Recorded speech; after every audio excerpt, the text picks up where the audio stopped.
right, do you need 1 or 2, maybe 3, 4 cups of coffee to get your day going? Sweetie, time to get up.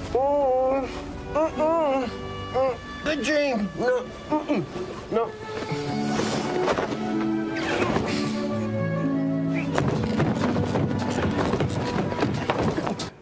There you go. Wouldn't you love to know your body's most productive hours of the day to make the most of your day? Well, now you can. Sleep expert Michael Breus is here now to teach us how to use sleep patterns to redesign your workday. Good morning. So tell us about this. There are 4 different types of sleepers, I guess, right? Exactly. So my research, and actually research that's been going on for almost 20 years now, has been looking at something called chronobiology, or what we call chronotypes. Now, chronotypes is a big word that a lot of people might not have heard, but many people have heard of what these chronotypes are. So if you've ever been called an early bird or a night owl, those are actually chronotypes. So it turns out there aren't just 2, there's actually 4.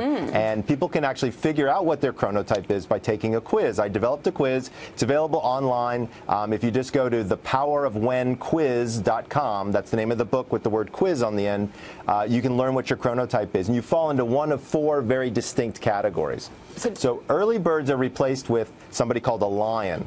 So actually, you guys are probably pretty good people who would be lions. These are people who wake up really early, not quite as early as you all do, but like 4:30, 5 o'clock in the morning. But by 8 o'clock in the evening, they're done. So socially, it might not work out so well, but work-wise, they're really kicking butt and taking names. Next are people in the middle that we call bears. It makes up about 50–55% of the population. These are my extroverts, the go-getters, the people who get work done. My lions were the people who I was just talking about. They have a tendency to be my COOs, my real, leaders of companies. Next come the wolves, and that's me. I never go to bed before midnight, so this is really early for me since I'm out on the West Coast.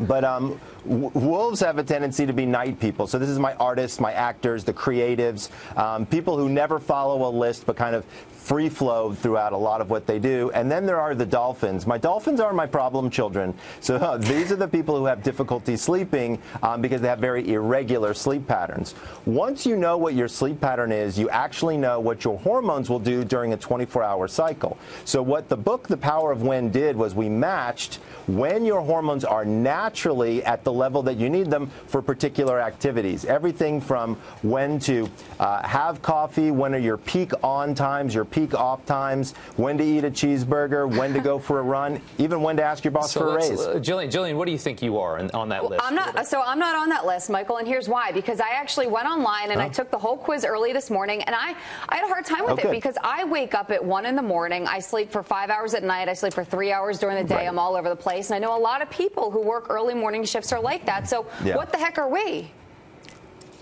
So shift workers, characteristically, if you can adapt well to your shift and stay on it 7 days a week, then I can show you how to adapt to it. There's actually a special section in the book just for shift workers. But you guys have got it rough. I've never met a morning journalist.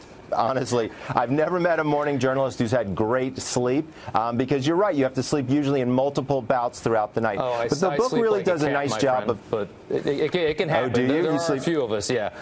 I'm the lion. I sleep like 18 hours a day. Well, wow. So then you've adapted well. But most people, shift work can actually be a real challenge. It's definitely tricky. I've heard a lot about that. All right. So we're either a lion, a bear, a wolf, or a dolphin. Or a dolphin. And the bears went to bed in November. Correct. They're going to wake up in March, right? The bears Wouldn't that be great? Yeah. No. Yeah, the bears have it great because bears are actually the best because they've got so much, almost 50% of society is a bear. So following a bear's schedule can actually be very productive and work out quite well. One of the things that people ask me a lot about is when should I have my first cup of coffee, as an example. So let's talk about that for a second. So since your hormones Michael, I hate to do this to you, but we got to cut you off because we're just totally running out of time. No you explained it very well, and you've got that website, and we're going to send people to that as well to take the quiz. We appreciate your time. Sometimes you just have the coffee when you need it. That's right. Thank you, Michael. All right, thanks, Mike.